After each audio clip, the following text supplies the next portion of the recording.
আসসালামু আলাইকুম। ওয়ালাইকুম আসসালাম। কি অবস্থা তোমার? কি করতেছো? খবর নাই, কখন থেকে ফোন দিতেছি, ধরো না। না, আমি হলো একটু আগে দোকানে গেছিলাম, দোকানতে আসে একটু লেট হয়েছে, দিয়ে আবার আজান দিয়ে দিছে, পরে আবার মাগরিবের নামাজে গেছি, নামাজ পড়ে তো আসলাম, নাটক দেখতেছিলাম, দিয়ে তুমি আবার ফোন দিছো। কি নাটক দেখতেছিলাম?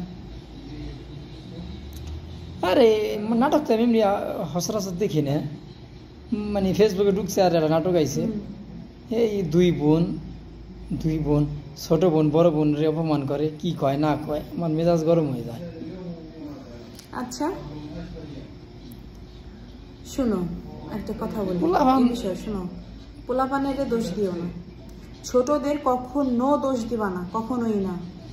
ছোট মানুষ কখনো এমনি এমনি বড় মানুষ হোক, সে বাবা মা হোক, ভাই বোন হোক, কোনো আত্মীয় স্বজন, যে মন চায় সে হোক সে ভাইয়ের বউ কিংবা হোক সে ননদ, মানে যে কোনো সম্পর্কই হোক না কেন, ছোটরা কখনো বড়দেরকে আগে অপমান করে না। এই অপমানের পথটা বড়রা নিজের হাতে ধরে তৈরি করে দেয়।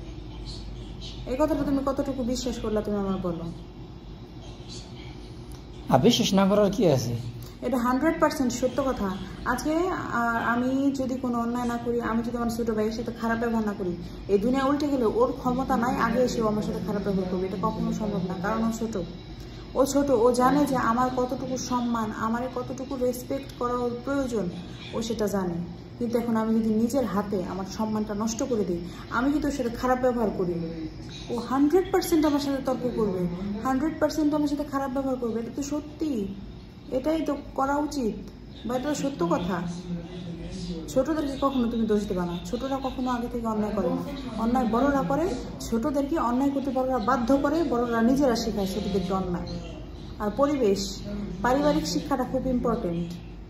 পরিবার থেকে, বাবা মার কাছ থেকে যে শিক্ষাটা পোলাপান ছোটবেলা থেকে ছোট বাচ্চারা পায়, সেই শিক্ষাটা তাদের মানে ওইটা তারা ওইরকমভাবে নিজের জীবনটাকে পরিচালনা করে। ছোটদেরকে দোষ দিবা না। আসলে বড় মানুষ নিজেরা নিজেদের সম্মান নষ্ট করে, বুঝতে পারছো? ছোটো ছোটো ভুলের কারণে, মানে একটু খুব ভাব নিতে যায় যে আমার খুব মাথা গরম, খুব রক্তচাটা, একটু বেশি ভাব নিতে যায়, তখন নিজের মান সম্মান হয়। আর আরেকটা জিনিস কি, যে যতটুকু সম্মান পাওয়ার যোগ্য তার ঠিক ততটুকু সম্মানই করা উচিত, হোক সে বড় কিংবা ছোট। আমার মনে হয় বড় মানুষ যদি অপমান করে, নিজের জায়গাটা ভুলে তার লিমিটটা ক্রস করে, তখন তাকে মুখে মুখে উত্তর দেওয়া উচিত, আমি মনে করি। এটা আমার ডিসিশন। হয়তো বা এই কারণে আমাকে অনেকে দেখতে পারে না, বাট অনেক, যাই হোক, একটু নিজের লাইফের সঙ্গে তালগোল পাকিয়ে ফেলতেছিলাম, বুঝছো? এই আলোচনা করে আমাদের কি লাভ? জীবনে উত্থান পতন তো থাকেই, তাই না?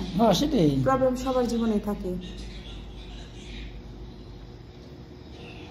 আরেকটা জিনিস কি, আমি মনে করি আমি তো নাটক দেখি, এমনি এমনি ভালো ভালো নাটক দেখি, কিন্তু এই নাটক আমি হঠাৎ করে চলে আসে ফেসবুকে, তাই তোমার কইলাম, কথা বোঝো না? তুমি আমার সবসময় বলো, ঠিক আছে, গাইড করার চেষ্টা করো, আমি তোমার সব কথা শুনি, কিন্তু তবুও একজন মানুষ আমাকে বলছে যে আমি আমার স্বামীকে নাকি সম্মান দিই না। এই বিষয়ে তুমি কিছু বলো তো, আমি শুনি। যে আমি নাকি তুমি আমার সম্মান দাও 100%, সেটা কি কইলো না কইলো এটা আমি বিশেষ করিনি, কিন্তু আমি তো দেখি আমার সম্মান করো না, একমাত্র আমি বুঝি, আমি জানি। যাক, আলহামদুলিল্লাহ, শুনে ভালো লাগবে।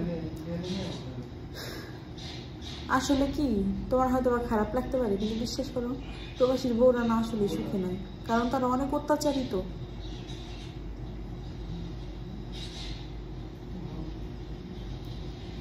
হ্যাঁ, হইতে পারে, কথা ঠিক। তুমি স্বীকার করো তো যে তোমার ছাড়া ভালো নাই। স্বীকার করে বিশ্বাস করো তো, প্রতি মুহূর্তে হাজার অন্যায় সহ্য করার পরও অত্যাচারিত হইতে হয়। জানি, বুঝি রে, সবই জানি, সব বুঝি, কিন্তু পরিস্থিতি। রাত্রে খাওয়া দাওয়া করছো নি? না। আচ্ছা, ভালো হয়েছে, অনেক কথা বললাম, তাই তুমি ভালো থেকো, রাখো, আবার পরে ফোন দেবেন, ঠিক আছে? ওকে।